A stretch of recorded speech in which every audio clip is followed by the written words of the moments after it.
বর্তমান বিশ্বে এয়ারবাসের উড়োজাহাজ সংখ্যা 11,300টি, যার মধ্যে 6,440টি A320 মডেলের। এই মডেলই সংস্থাটিকে বাধ্য করছে আগামী বছর উড়োজাহাজ সরবরাহ কমিয়ে আনতে, কারণ গেল 30 নভেম্বর মেক্সিকো থেকে নিউ ইয়র্ক যাওয়ার সময় A320 মডেলের একটি উড়োজাহাজ জরুরি অবতরণ করতে বাধ্য হয়। ঘটনার তদন্তে ত্রুটি পাওয়া যায় ফ্লাইট পরিচালনাকারী সফটওয়্যারে।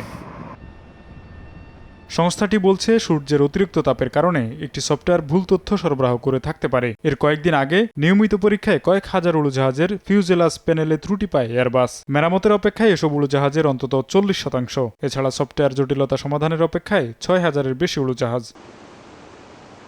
এসব ঘটনায় 2025 সালে A320 মডেলের বাণিজ্যিক উড়োজাহাজ বিক্রির লক্ষ্যমাত্রা কমিয়ে 820 থেকে 790টিতে নামিয়ে এনেছে ইউরোপ ভিত্তিক উড়োজাহাজ নির্মাতা প্রতিষ্ঠান এয়ারবাস।